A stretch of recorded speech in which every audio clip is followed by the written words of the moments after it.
podcast party. Before we get started, we'll pause for a quick ad. Tonight's show is brought to you by the Pack Theater, the fastest growing comedy theater on Santa Monica Boulevard.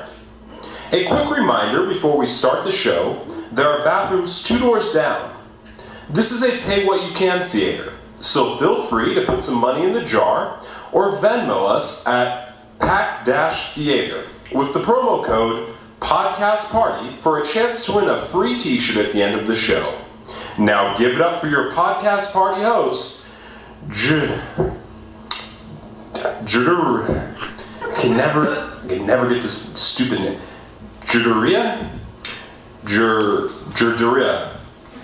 Jardanera. Yeah.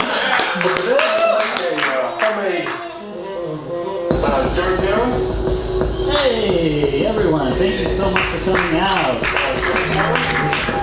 Hi family. Lots of beer. Got free beers, pass them around.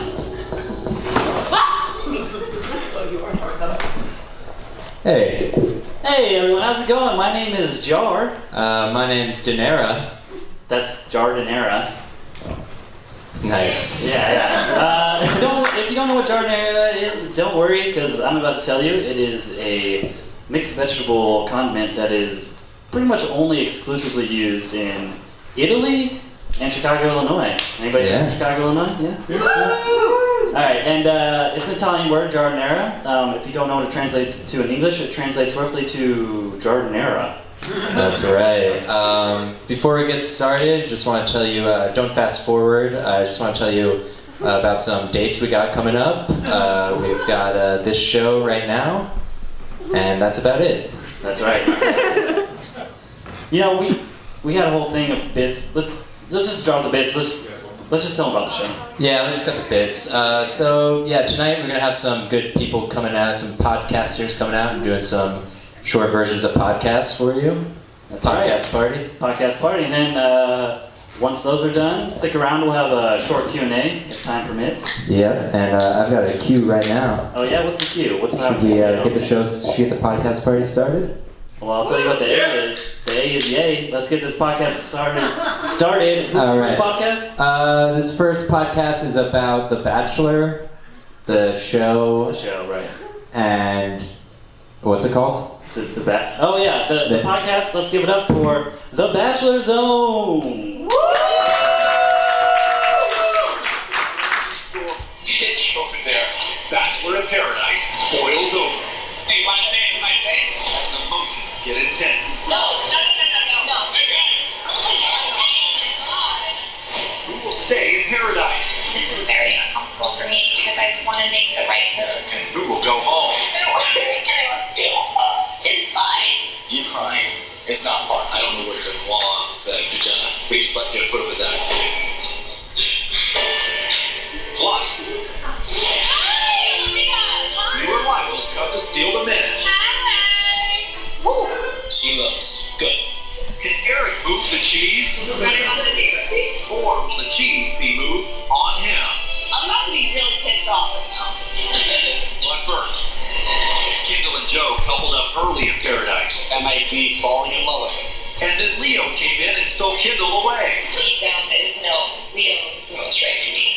But Leo lived large Leo's over there, a hot tub with Chelsea. and is now paying the price. I've heard you kissed Chelsea. Everybody's kissing everybody here. Leo's a piece of enough's enough. You guys done?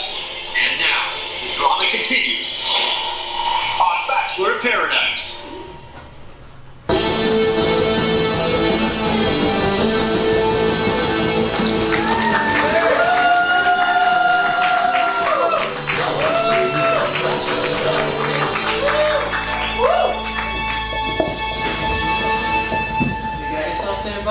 We're good. We're really good. Thanks for coming, everybody. Thank you, everybody. Looking good out there. Thank you for coming to the Bachelor Zone. And welcome back to the Bachelor Zone, your spin-free zone for hard-hitting Bachelor stats and analysis. I'm your host, Michael Wahle, joined as always by Zach Pyke, Hello, Pack Theater. the Czar Sam Horwitz, Hello. and Daniel A. Duddy. What's going on, gang? the Zone 4, your favorite 4. Happy to be here on this special Labor Day weekend edition of the Bachelor Zone.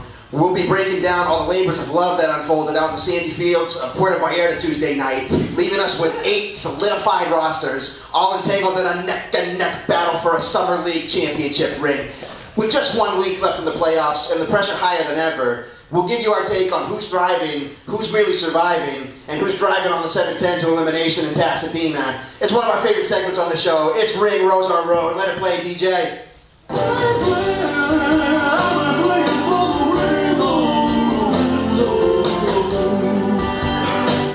Woo! All right, Ring Rose on Road brought to you by BuzzBalls, our new sponsor, whether they like it or not. So we'll be breaking down the 8 couples that are left in the playoffs. And we'll be talking about who's looking good, who's kind of in the middle of the pack, and who looks like they're heading back to Pasadena. Let's start with, so the AP polls are out. We'll start with number 8, Chelsea, choosing John at the rose ceremony last week. What do you think, guys? Chelsea and John, they play for the ring, the rose, or the road? Michael Wahle, that's a road all the way. That gameplay footage, I think you saw it. They have no chemistry. John has no offensive ability. Chelsea does not want to be there. She doesn't want to be in the field. Guys, I don't know how they make it work. Daniel, hey, no offensive ability? This guy has hooked up, has gone to the smoocheria with his league-leading 6 different women when he hooked up with Chelsea last week. Listen, he's a volume hitter at best in the smoocheria, all right? Look at the gameplay. Look at the game tape footage in The Bachelor. This guy's got nothing. He's awkward, he's clumsy, bad form, bad technique. I don't see how he lasts in paradise. I heard on Twitter that he's got very soft lips. That's true. That goes a long way in this contest. Let's not forget how quickly John just dropped his last person too. You know what I mean? That just because the ball's in his court doesn't mean that he can't just immediately throw that ball down a trash can and count his money. I mean, to me, this is a guy who is not executing well at all, but sometimes it's better to be lucky than good, and he's hitting his shots at the right time. I mean, when he said goodbye to Jubilee, to me, that's like getting aces and not splitting them. Yeah. You want to scream at him like, what are you doing? It still worked out, and now he has the ball in his court, being able to hand out the roads next week. I feel like his mind is in the right place, too. He's talking about Chelsea might have the moments. He's looking to build the narrative. He's looking to string together some moments with her. I feel like he could be on the right track right now. Hold on 1 second. Let's talk about Chelsea, though, who has done nothing in his competition, who has just sat there passively, let the game come to her, and every time she sees it, just nothing. Yeah.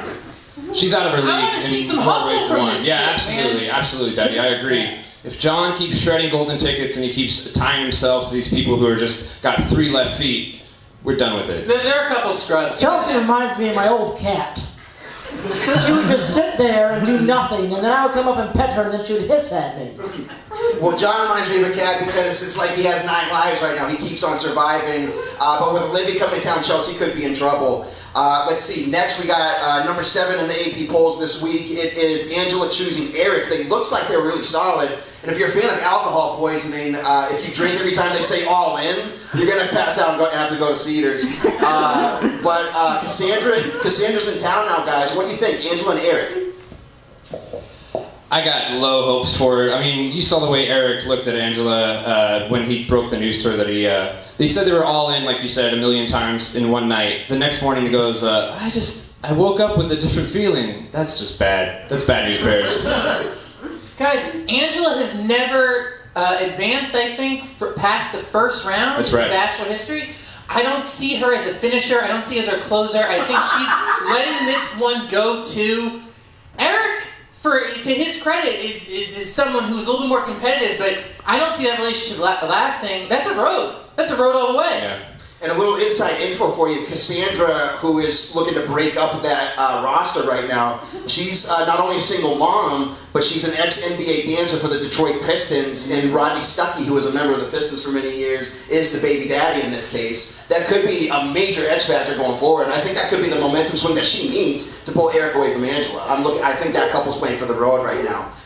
Let's see, number... Yeah, but what if that baby becomes a basketball player like his good old daddy? Well, that's going to be about 20 years away. That's a factor in my opinion. Look, no kid of mine, no blood kid of mine is going to go to the NBA. Let's face it, I'm 5'5.5". Oh, come on. Very good size for a gentleman, but still. Not good size. But for Sam, NBA. Rodney Stuckey's only 6'3" though. So You're right. He's horrible. A great game in the smoocheria. So you gotta give him that. Smoocheria room is tight. I don't think he's getting the cheese. Yeah, it looks like he's trying to move toward the cheese. It looks like Angela's not making the trip with him. Number 6, we have Kendall choosing grocery store Joe after Leo coming in like a lion and going out like a lamb with sexual misconduct allegations attached to him. So Joe has finally solidified Kendall as his other person, or has he, guys? He has. He absolutely has. And if I can say something about next week, we saw a little bit on the next week on, there's babies coming to Bachelor in Paradise. There are actual human babies coming. And he looked like he really did a good job at showing the daddy. He protected her like a lion this last episode. Yep. And in this next episode, he's going to show that he's a caring, nurturing father. There's no way he's not going for the ring with this.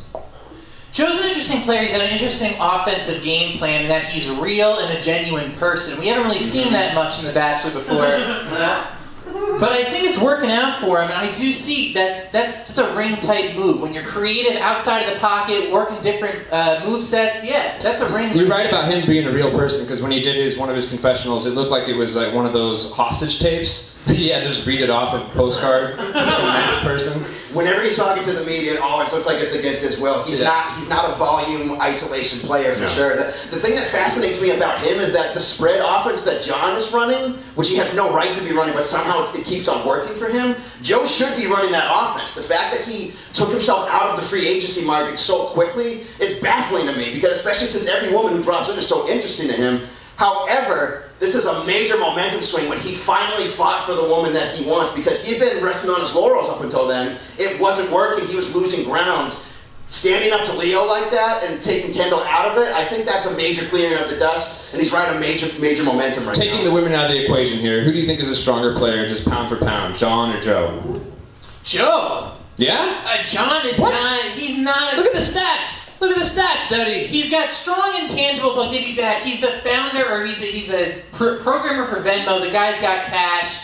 Other than that, he's horrible at offensive isolation. He's horrible defensively. He's a pusher. If in tennis terms, if someone hits the ball at him, he just hits it back. There's no strategy with John. Joe has a strong game plan. He's a strong isolation player. Let's go to the game tape when he's talking to Kendall. She's freaking out a mile a minute. We'll put that in post. Yeah. She's freaking out a mile a minute. What does Joe say? He goes, chill. Yeah. That's an A+. Yes, she did. She did. Joe is a strong player. Exactly. There's no problem. Joe's a strong player. That's a classic Fonzie move. Because when you get hysterical, Fonzie comes in and he says, "Hey, chill." An absolute legend of the game, Fonzie was. And a Jew. Sam is about to say that because he is Jewish. Yes, Horwitz is my name. So we got time for one more couple. This has been a really interesting one. We got Crystal and Chris R. Traditionally a team Cancer, but has he turned things around now? Does this couple play for the ring, the rose, or the road? Road. I think Chris R. is, not only does he look like a washed up Chuck E. Cheese character, he's also just a bad guy. Did you see the way he went at Chelsea when it seemed that she was going to get her man taken away? The level of schmarmy Guidoism this guy has is absolutely appalling. And Crystal, she's a better player than having to tie her horse to... But as soon as someone else comes in, I guarantee you, she's moving on. That guy's a jerk. How dare you, sir? Ooh. This is a player who's so improved in Crystal, who was just solely a defensive player and found an offensive game. She settled in with Chris. I think this is going for the ring. I don't know what you're talking about. They seem very solid. I agree. Crazy loves crazy. And Chris and Crystal are crazy, and they have two similar names. So I think that works out perfectly. I don't care that they're alliterative, Sam. He's a bad guy. The fact that he made her, for their date, do yoga with him, and she said it. Immediately she saw that they were doing yoga. She's a yoga instructor. She says, "Oh, cool, you're going to make me work for my date." What kind of guy is that? What kind of guy is that? But then who was running flex offense in the smoocheria on those very same yoga mats at the end of that day? He pulled it off. He was cold in the first half and turned into hot yoga. Chris R, for me, he reminds me a lot of Carmelo Anthony. He tends to be a team cancer. It's really hard to get a hold of him, but I mean, as big of a ball hog as Carmelo is, when he goes to play for the US team during the summer and you have Coach K coaching him and guiding him, suddenly it's like he's the best basketball player in the world. That's what's happening right now. Coach Crystal, she's Coach K. She's a great influence on him, and I think it's working out. The thing we need to keep our eye on, though, is that we saw during Becca's season of The Bachelorette that Chris got off to a great start. His offense was clicking on all cylinders, and then all of a sudden, out of nowhere, the pressure picked up. He got the yips. Is he going to get the yips again? Will he be able to handle the pressure now that we're in the final weeks? That's the big looming question. That's my favorite snack, yips. You can get them off of Amazon. The little cheese crackers. Have you guys not heard of yips? No, yeah. I think it's one of our sponsors, actually. That's right. That started by Sam is brought to you by Yips, the feud, the proud, the Yips. Thank you so much to the packed crowd for having us tonight. We are the Bachelor Zone Podcast. We are on Instagram at the Bachelor Zone Podcast, on Twitter at Bachelor Zone Pod. We live stream our podcast on Tuesday nights. We do those from the Ruby. And yeah, so there's 1 week left in Summer League, and then we got the Bachelor Awards coming up soon where we'll talk about MVP, Most Improved Player. It's going to be a great night. Hope you join us there. But thanks for joining us tonight. For Zach Pyke, Sam Horwitz, and Daniel A. Duddy. Thanks, guys. I'm Michael Wahle, and this has been the Bachelor Zone. Thanks, guys.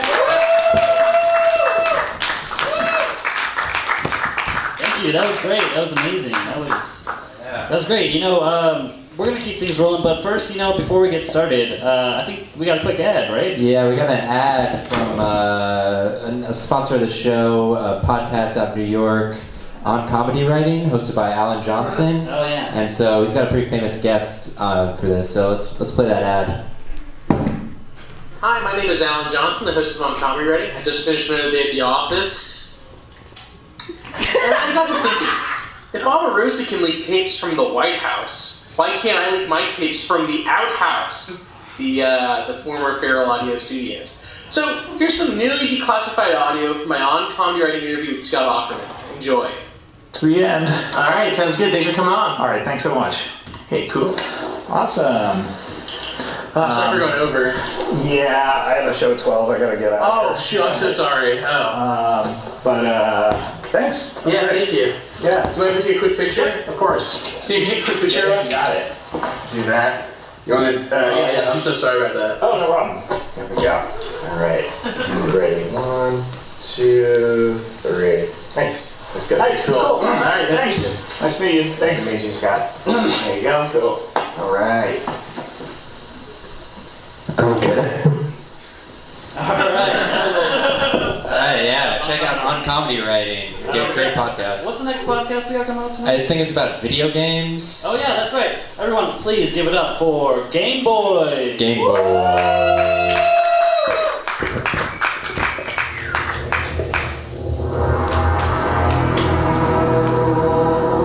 A podcast is an episodic series of digital audio or video files which a user can download and listen to. The term podcasting as a name for the nascent technology was first suggested in 2004 by the Guardian columnist Ben Hammersley as a portmanteau of iPod. It is often available for subscription so that new episodes are automatically downloaded via web syndication to the user's own local computer, mobile application, or portable media player.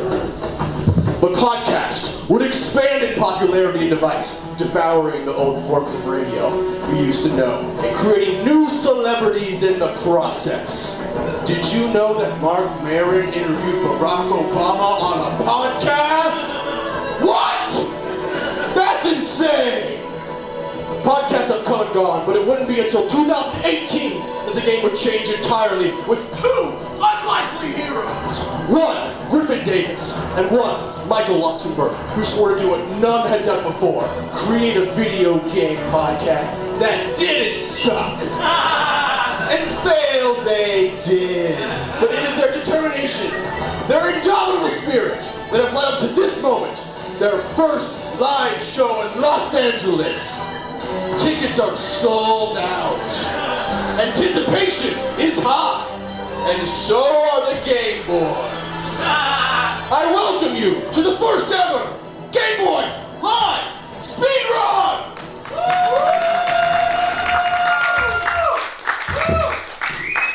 And before we begin the speedrun, I would not be a Game Boy without the plural boys. So I give you my co-host from Austin, Texas, Lux. Hey everyone.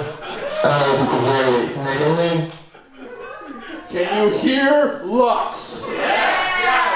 Oh fuck yeah, that rules. Griffin, you put so much stank on that intro. That was so good. Maybe turn it down just a little bit and turn me way more up. Guys, what's going on here? I'm trying to do a live show. You got it now, Lux? Yeah, this seems good. All right, Lux, what's going on, man? How are you? Not much, dude. I'm good. I just downloaded the game Fire Pro Wrestling. We talked about a couple episodes ago. Made myself in it, but I made myself a floating head with no body and just hands. A floating head with no body and no hands. Wow. That's incredible. Yeah, it made it very hard to tell if I was successfully executing wrestling moves or not. Okay. You know. That's my dad. Well, as for me, I'm still playing World of Warcraft. Very healthily, I might add. It's not. It's gross. It's not an addiction, and I'm doing it safely, and I'm doing it maturely, like an adult would play World of Warcraft. You know? But see, Griffin, the whole thing is that, like, if it's not an addiction, you would spend some time explaining to me how it's not an addiction. Sure. I'd just be able to tell. Instead of just being able to tell that it is a horrific addiction. But Lux, in keeping with the idea of a speed run, we're going to do an entire structure of our podcast in these 10 minutes, I guess? Yeah, you guys don't care. Before we get ahead of ourselves, I think that we need to get... we need to play our fucking logo! Yeah! Yeah, play the intro. Hit the logo! Play it loud. Nope, one more, early. One more. Okay, fuck it. Right on time. Play the music.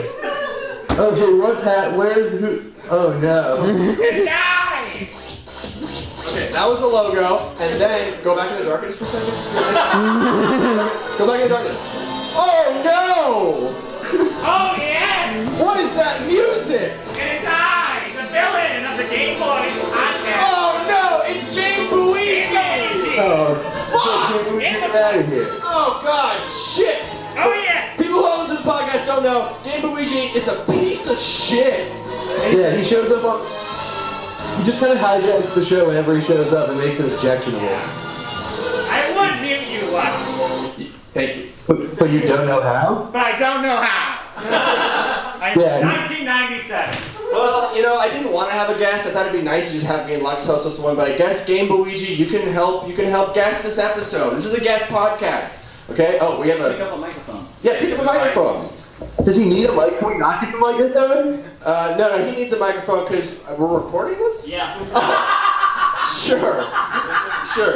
So GameBuigi, okay. The GameBoiz podcast is now over. It's now the GameBuigi podcast. It is certainly not. It is not never going to be It that. always will be. I am the darkness of the video game world. Oh, really? GameBuigi, why are you here? I'm here because of all the Game Boy podcasts. Well, I mean the video game podcasts. This one is by far the shittiest. That's probably true, King. You know, that's a pretty good reason to ruin our show. I mean, we try hard, though, right? I mean, we do our best. No, it's terrible. Look, video games are awful. What's the game today, we said? We're going to talk about we're doing Lara Croft today. Lara Croft Tomb Raider. A game I liked better when it was called A Man's in It. Oh, God. You gotta not do this. GameBuigi, Lara Croft is a good game. And, you know, I liked it better when it was called A Man's in It. You already did that one. Oh, no! No, what? Now he's spilling my beer. I like that the tech is just like, you're on to your next bit now. Can you start the music over? Because pacing for this is important. I think before we get to Tomb Raider, which I know GameBuigi has some very offensive opinions. I liked it better. No. It was called. Nope. Uncharted. Okay. One person slightly did that. That's the only video game I've ever played. But guys, today we're doing a very exciting game. It's a really, really important game in video game history. We're doing Tomb Raider. I think before GameBuigi distracts us more, we should get into a little bit of history about this game. Gamers are the scum of the earth! No, I messed that up. Can you start it over one more time? Sorry. Development on the original Tomb Raider game began in 1993. Its female take on Indiana Jones-style action-adventure was a success and prompted video game sequels for decades to come, as well as major movie installments starring Angelina Jolie. But by 2003, the Lara Croft fever had died. After a especially lackluster film, Lara Croft, The Cradle of Life, which was panned by critics, causing Jolie to leave the franchise forever. Cut to November 2010, when Japanese video game developer Square Enix filed for trademark of a slogan for a new Tomb Raider game. Studio head Daryl Gallagher said, "Forget everything you know about Tomb Raider. This is an origin story that recreates Lara Croft and takes her on a character-defining journey like no other." Tomb Raider released and sold 1 million copies within 48 hours of its release, and has sold more than 11 million copies as of November 2017. Griffin, making it the best-selling Tomb Raider game of all time. This week on GameBuigi. Isn't it weird that like Lux is a director at a website and you're a waiter? Fuck. This week on GameBoiz. That's kind of weird, We right? put on our Isn't that short weird, shorts. everybody? With GameBuigi, how do you... GameBuigi, can I get another guest? Does anyone else want to guest on this podcast? It's only me from here on out. GameBuigi. Alright, we're doing Tomb Raider. Actually really hurt my foot. Okay, I'm gonna sit down. Alright, the top tunes, boys. What's your name again? This is Lux. Lex. Hi, GameBuigi. Lex, what? We're getting the light now. What is a video? What is that? What is a video game? It's an interactive narrative art piece. It doesn't even have to be narrative. It's an interactive art piece with a goal that you got to complete. Can you say that one more time? I was thinking about it now. I don't know. It's an interactive art thing with a goal you got to complete. GameBuigi. GameBuigi, have you played Tomb Raider? I have not. As I said earlier, the only game I've played is Uncharted. The game is like an action movie. It's really, really great. I played it at Ted Cruz's house. Okay. He's a big gamer. Sure. He's a big gamer. Oh, Ted Cruz likes Uncharted? Yeah. You know who likes playing most? The American citizens. Oh, God. You guys. Lux, I'm worried that we're not going to get through any of these segments, and we're getting the light. Let's go. Do a segment. I'm being too villainous. I'm the villain of the show, and I have to out. Lux, let's get just right to final thoughts about this game. Final thoughts. Tomb Raider. No Uncharted. I don't like it. Beta No Rourke 2018. What did you say? I said Beta No Rourke. That's your guy. Texas. No good. Oh, you mean Beta? Oh, Beta. Yeah, no, he's great. Yeah, but I said Beta No Rourke. Oh, Beta No Rourke. Beta No Way. No way, Beta. Get out of here, Beta. Get out of here, Beta. No way, Beta. Oh, that's the root of all this. Beta doesn't play games.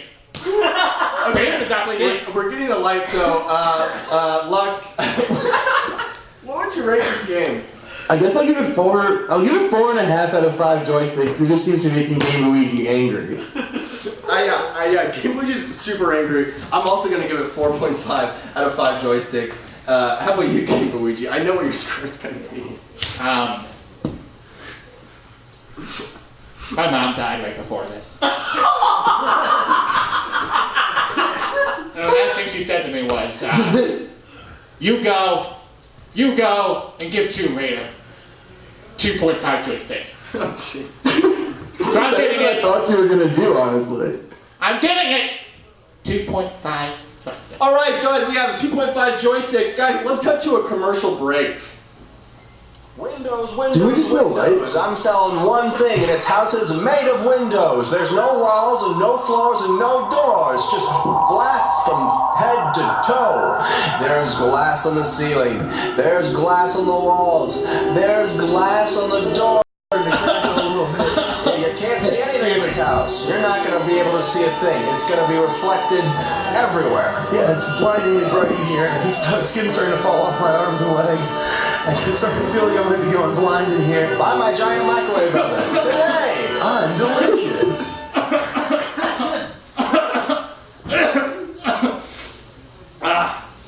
GameBuigi, you can't cough over the commercials. Is that a beard or did someone shit on your face? Mine? They can't tell what you're talking about. No, they can't. I'm basically invisible. This is not a great example of my podcast. It's usually a lot more structured. But no better!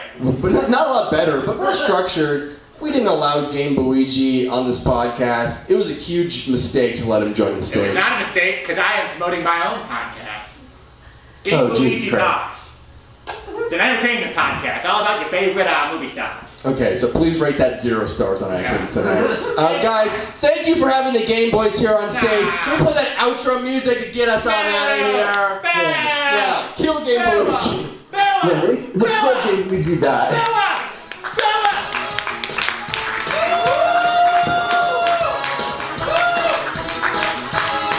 Wow! Really mean. That was great. I think we got time for. We got another quick ad. It's a dad ad. There's a. Yeah, it's about my dad. I'll look for it. It's my dad's ad. My parents are in the audience. Give up for my parents. And my dad has a new podcast on In the Points called The Bird and the Bear. Check it out. Let's play that ad. Yeah. Well, I asked him to record an ad for the show. I guess that's obvious, but yeah, let's play the ad. Hey everybody, I'm Jeff the Bird. And this is Jim the Bear. Hey, we're just wrapping up a little road trip, heading back from Pittsburgh. So we're going to have our podcast. We're going to talk about some baseball and other current events. Oh, lots of current events. Yeah, so we hope you'll join us on the Bird and the Bear. Wait a minute. What do you mean Bird and the Bear? Why isn't it Bear and the Bird? Who gave you permission to go first? I never understood that. I didn't agree to that. Okay, Jim, in the interest of sports peace, whatever you want to call it. Bear and the Bird, Bird and the Bear. But where can people catch us? Where are we going to be? We'll be on In the Points. I love In the Points. And you know what I love more than In the Points? Jardinera. That's CeeLo's his son. Yeah. Alright, give it up for my dad. Bird and the Bear. Check it out. Speaking of parents, our next podcast, it's a mom pod. We got LeeAnn Kreischer brought 2 of her friends, and she has a podcast called Wife of the Party. That's right. Let's give it up for Wife of the Party. Wife of the Party.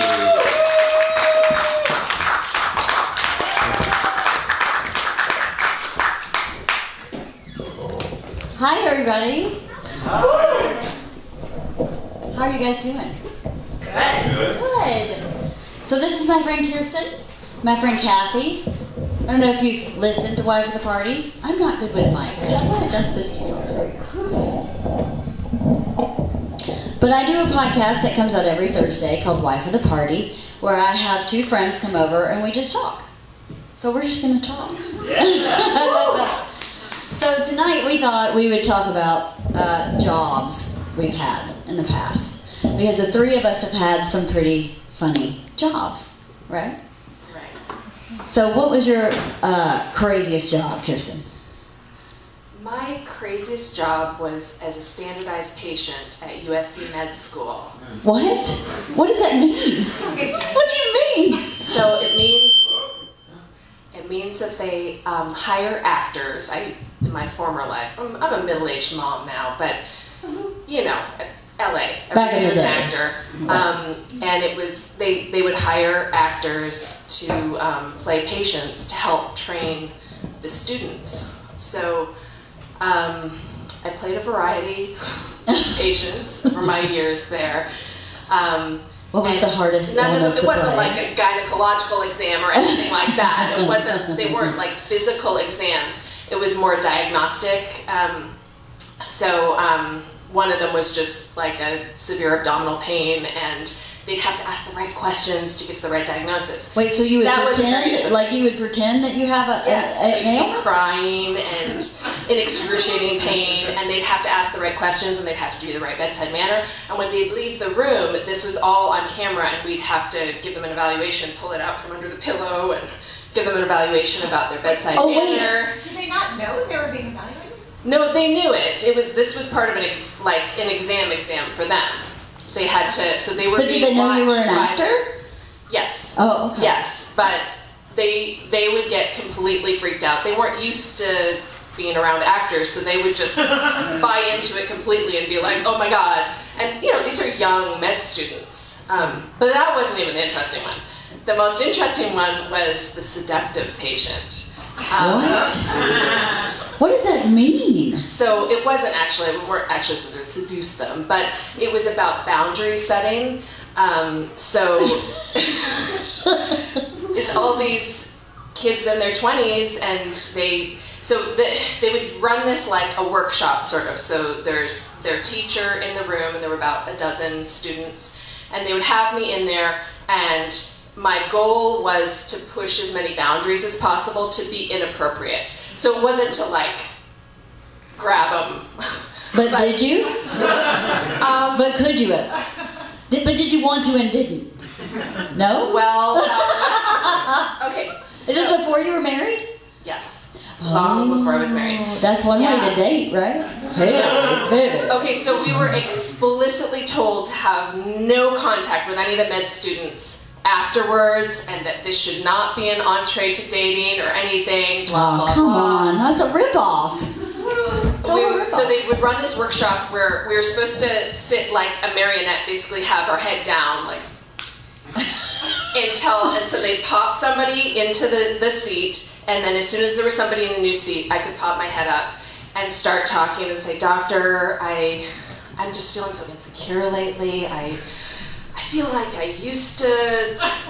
Oh my God. And I don't know, it's like I'm not getting any response from my boyfriend. And of course I was like a lot younger and, cuter. And then we tried it like, I just tried to touch them and like inch a little closer. And most of the time, so they would get graded on whether they were being inappropriate, like allowing me to touch them, but also they'd be graded if they were just like really rude. Like about unresponsive? it. Yeah, like some of them would be like, "Don't touch me," and Really? their teacher would be like, "Whoa, are you going to say that to a patient? What if she has mental health issues? What if, But what wait, else is going on?" He knew you were acting, right?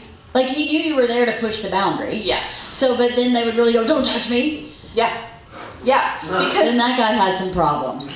If he knew you were an actor, a lot of them would. Oh my I mean, a lot of them would just freak out. But there was this one time. Yeah. Heads down, and I look up, and it was like the romantic comedy meet cute moment where it was like we were both like, wow, like bluebirds flying around your head. yes, and he let me be very inappropriate to the point where the teacher finally stopped it. I mean, not inappropriate. It wasn't that bad, but I touched him on the leg. I touched him on the face. It was inappropriate for a doctor, and he left you a tip. Like that.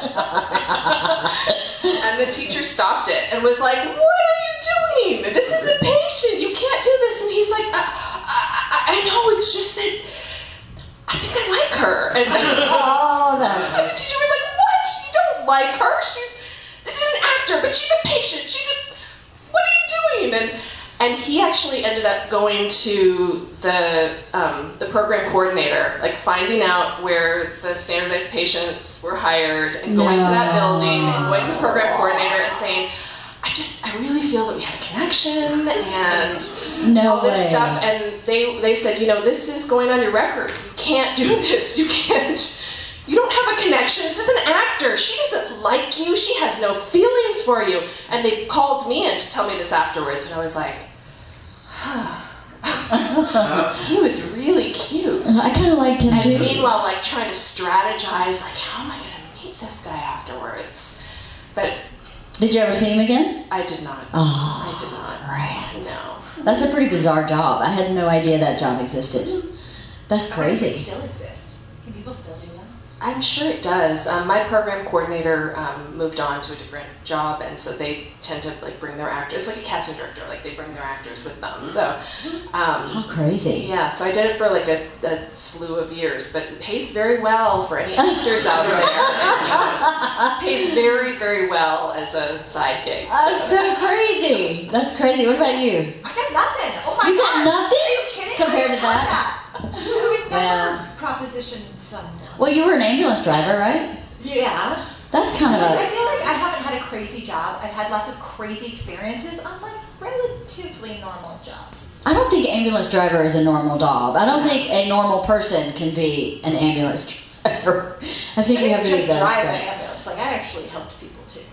Yeah. There's another part of it. I mean, Kathy, there was a Nicolas Cage movie about being an ambulance driver, and But it not was mine. No. yeah, okay, but yeah, it's there's crazy. crazy So stuff that happened as. Okay, like what? One crazy thing that happened. I mean, there's car accidents, there's burned people. There was actually, this wasn't terrible, but it was kind of funny. This woman had fallen and couldn't get up. Literally, and like we got to her house and it was locked. We couldn't get in a window, we couldn't get in the door. Like it was locked. There was this woman laying on the floor. We literally couldn't get to her. So we had to call the police and have them break us in and whatever. She was like fine on the floor, like, oh, okay. She kept waving to us. But she wasn't fine because she couldn't get up. She couldn't get up. Yeah, she couldn't. I mean, Like, clearly. crying, but was she like 100 years old? I mean, was it appropriate? she was old. Yeah. Had she broken her hip or something? No. She just couldn't get up. She didn't have the musculature literally could to not lift. have She just couldn't. Core. She get up. needed Pilates. Poor thing. She needed to work on her core. Well, I think the craziest. I had some crazy jobs too. I sold wedding gowns. I worked in a bank, but I think my craziest job was I drove a tow truck for a living. My dad owned the tow truck, so I mean, I don't know if it was that crazy, but I used to show up for calls, get out of the tow truck to hook the truck up, and the guy would go, "Hey, where's your daddy?" And I'd say, "He's at the shop." "Well, who's gonna tow my truck?" And I'd say, "I am. I'm gonna tow the truck." "Well, there ain't no way you're gonna get a truck on this tow truck. You're 100 pounds. There's no way you're gonna do that." And I'd hook the thing up and just take off, and they're like, "I'll be damned. I can't believe you know how to drive a tow truck." I'm like, "I've been riding with my dad since I was 8 years old. It's not that complicated." But I think that was pretty much my funniest job. Anyway, there's a taste of our podcast, right? It could go on for hours. Thank you for listening.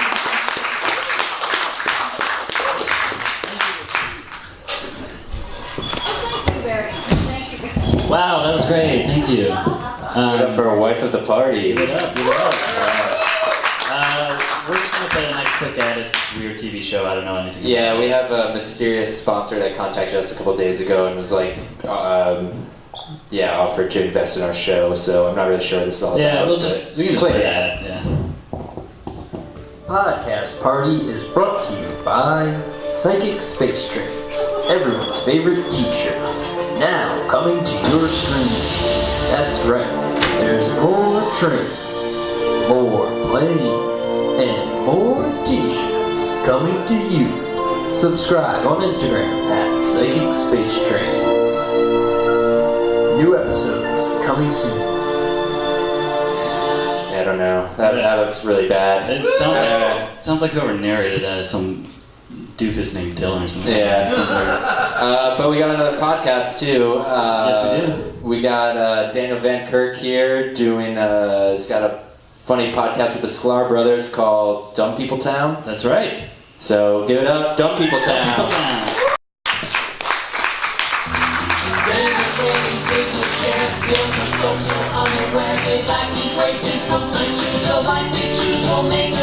Breaking down each epic fail in Florida, there's half-price bail. I'm happy to say they couldn't make this up. So listen to our podcast fam with co-hosts Arlen and Dan. Van Kirk, don't be a jerk, we spread the music, there's some funny hits, and we are gonna take you down. Stick around. is Dumb People Town. Hello! Hi everyone, how are you? Welcome to a very mini, stripped down, short version of Dumb People Town. Thanks for the people who cheered in on that. I appreciate it. So this show, for anybody who doesn't know, is a show that celebrates and asks the tough questions about dumbness in our world. We feel that the world is getting dumber, or at least like dumb is in a shouting match with smart and currently being way too loud. And so we pick stories that are fun and lighthearted, and we tend to ask, why did these people do these dumb things in a fun way? I usually do this show with the Sklar Brothers. Today I'm writing solo, but I do have a guest with me. You might have seen him performing here or at the UCB Theater. He's a great person and a great person that I've done shows with. Please welcome to the stage, Zach Pyke.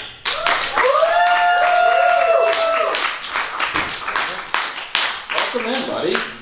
Thanks for coming in to do this show with me. I appreciate it. Yeah, of course, man. It's fun. You've witnessed, we've done so many bit shows together. Oh, jeez. I think many times where I was pretending to be Stone Cold Steve Austin. There have been a lot of Stone Colds happening. I mean, anytime you get an excuse to wear a leather vest, do it. Yeah, right? You got it, yeah. You were telling me backstage about a time you got kicked in the head by a professional wrestler. Yeah, Scorpio Sky kicked me right in the head. Okay, hold on. Yeah. If 7-year-old you could have said, someday you'll get kicked in the head in front of people by a guy named Scorpio Sky, would you have said, dreams do come true? Absolutely. Yes. I've reached them. Hollywood is the city of dreams coming true, as long as those dreams include getting kicked in the face. Hey, if you set the bar low enough, you can clear it. You can do it. Well, thanks for coming in on this. Let's get right to a story. What do you say? Absolutely, yeah, let's do it. All right, this was sent in by, who do I have here? Kim Fritz, who's a great listener of our show, at Kimberly Fritz, Fritz. You ready? Oh, I'm ready to go. Let's do it. Here we go. Sebastian, Florida. So already a good start. or a bad start. Yeah, that's true. Right. Well, I like Sebastian's like a smart name. Well, yeah, I mean, it's never-ending story. Yeah. So, and they named the town after, that's where you know Florida went wrong. They started naming towns after the movie Never-Ending Story. You know, Atreyu, Florida has a really good show. Dude, Artex, Florida would be great. You know what? And this probably exists. The Nothing, Florida. Is Absolutely, that's got to exist. It has to. I always think about people, too, like, when they get transferred, like, oh, yeah, we got transferred to Boise, and we really liked it. Like, what happens when you're like, we're sending you to Florida, and you're just a normal person who's never lived there? You're like, oh, why didn't you just fire me? Yeah, please. Okay, ready? Here we go. Yep. One man was arrested Sunday, the Lord's Day, on a charge of battery domestic violence after, this is what he did, throwing a Billy the Bass singing fish at another individual. Already, you know, if you're throwing a Billy the Bass at somebody, that fight has been going on for 2 months. Yeah, absolutely. I feel like just the act of having a Billy the Bass is enough to be arrested for. Yeah, if you have a Billy the Bass, you're definitely an aggressive person. Yeah. Right? You've got a shirt that says, my other shirt is a gun. Right. or like you have one that says, I'm with her in jail, Trump 2020. Right. Yeah. Okay. We're going to take back it. Also, two people fighting. Well, we'll take it up. Look, I'll get one. Billy the Bass sings the Talking Heads. Yeah, dude. Like not what you would associate the people who like have the Billy the Bass. How much do you think they got paid off for them to use that? It couldn't have been enough. I don't think it was. I think they called him up and they're like, "We're gonna put your song in a fish." Right. And they're like, "Okay, yeah, do it." Hey, we're all go for it. Yeah. All right. Gregory Carney.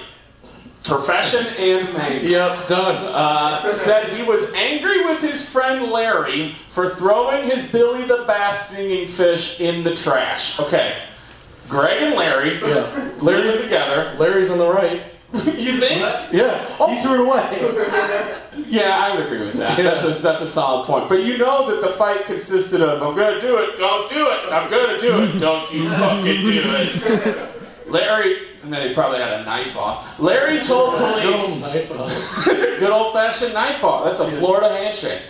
Larry told police that the two were arguing on and off all day. See, that started before church, during the church they didn't go to, and after church. But I think you're right that Larry's been thinking about this fish for 2 months. Oh yeah, and he was like, "Today's the day." And you know the day that Larry signed his lease, as though anybody has leases in Florida. Yeah, sure. He was like, "Yeah, I'm cool to move in, but like, are you planning on keeping the oh no, we're gonna get rid of that. It's fun. It's fun. Right? He's like, it's been 2 months, motherfucker." Yeah. So, Larry told police the two were arguing on and off all day, and I hope it was just like passive aggressive man arguing. Like, yeah. Cool if I had this drink, like, yeah, alright, should take all that fucking Billy the Bass off. Well, like, it's I'm not, sorry, what did you I say? didn't say anything. Did you say about the Billy the Yeah, Bass? honestly, yeah, you like it. Cool. It's obvious you like it. Yeah, so. you do too. We all like Well, it. some people don't. Remember those people that came last week? They loved it. They played it like 3 times. And that just makes him more mad. Just makes him Yeah, he feels like he's in the wrong. Okay, he said Gregory, this is Larry. Yeah. He said Gregory went into the den and started to play with a Billy the Bass singing fish to annoy him. These guys hate each other. Are they? They're not brothers. I would assume. They sound like sitcom brothers. Oh yeah, but this is the worst plot line of even a bad sitcom. Yeah, absolutely. They're like, what's the pitch? I'm thinking Larry and Greg have a fight all day long about a Billy the Bass. And then they learn a lesson. And then somebody comes in and is like, guys, we can't clear that song. We only want our songs in fish, not TV. Right. Also, Gregory, I like the idea that Gregory solely plays the Billy the Bass just to annoy Larry. That is the entire purpose of it being in the house. That's why you would own one of those in the first place. Yes. How's your basement, asshole? Yeah. The officer said, quote, I assume that's Larry, stated Gregory continued doing this, playing the Billy the Bass, just to aggravate him. This was a tete-a-tete. When Gregory left the room, Larry placed the fish in the trash can. A few minutes later, and this is, to me, the real life of this moment happening is the best part. Yeah. Gregory wanted to know where his fish was. It's now become a William Inge play. Oh, yeah. I'm real interested in this. It's just two men who don't speak to their children fighting about a Billy the Bass. Oh, God, are there children there? Well, I assume that they're, on some level, they've left their family, don't you? Yeah, you're right. It's Sebastian, man. Yeah, it is Sebastian. So Gregory left the room. Larry placed the fish in the fish. I'm okay. Larry placed the fish in the trash can. A few minutes later, Gregory wanted to know where his fish was. Hey, Larry? Yeah. You know where my fish is at? I don't know. It must have fallen off or something like that. It made its way into the trash. When Larry told him it was in the trash, Gregory retrieved it and threw it across the room, striking him in the head. Dude, they're using it as a weapon now. I mean, there's a lot of heft on that mount for the Billy the Bass. According to the report, Gregory was arrested and transported to the Indian River. I just imagine Larry talking to the cops and having to admit he got beaten up by a Billy the Bass fish. Yeah. Where did it hit you at? It hit me in the head. It hit me in the head. I could have died from that fish. You call this out here, but you got hit in the head with a Billy the Bass. Officer, I want you to arrest. This is Florida, right? There's a knifing happening right over there. Yeah, absolutely. I want you to arrest my live-in heterosexual roommate. All right, I'm going to ask you this question. Absolutely. And we'll start to get out of this mini episode. How old do you think Gregory Carney is? Gregory is the man who threw an animated real-life fake bass across the room and hit another man in the head with it. They live together. They have a den. They fought on and off all day, which means they're either passive-aggressive millennials or Vietnam vets that don't know how to share their feelings. Absolutely. So, I'm going to ask you, how old do you think Gregory Carney is? I'm split between 14 and 56. You gotta pick one, dude. Just two kids. Just two runaways living together. Living in the den. It's Sebastian. By 14, you've had kids. Oh yeah, for sure, for sure. That you don't speak to anymore. Yeah, absolutely. I'll go with 56. 56 years old. Okay. Yeah. Would anybody in the audience like to take a guess on how old they think Gregory Carney? Where are you at? 38. Okay, 38 years old. Anybody else? 65. 63 and 75. All right, what did you say? I said 56. And back you said? 38. And we had what? 75. And? 63. 75. I will tell you right now, one of you is only 2 years off. Oh my goodness. Okay? Yeah. When I say the age, please, at the same time, bring up the beautiful photo of Gregory. Ready? Oh no. Gregory Carney, the man who knows how to toss a fish and hit someone who has a den and lives with Larry, is 54 years old. Oh, well done! Guys, look at him. He looks like he's melting. He looks like an ice cream cone left on a sidewalk, doesn't he? Which one is Billy the best? Billy's got a name tag. Okay, yeah, you're right. You're right. Guys, thank you so much. This has been a mini episode of Bachelor Zone. I really appreciate you coming out. Thank you.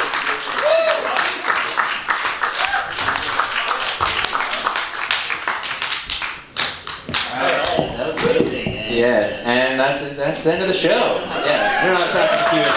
Thanks for coming. Have a podcast party. Thanks for coming, Mom and Dad. Oh, wow. Okay. A little podcast party. Oh, wow. Okay. A little podcast party. Oh, wow. Okay. A little podcast party. Oh, wow. Okay. A little podcast party. Oh, wow. Okay. A little podcast party. Oh, wow. Okay. A little podcast. It's the walkout music. Okay. A little podcast party. Oh, I thought you. Oh, I thought you.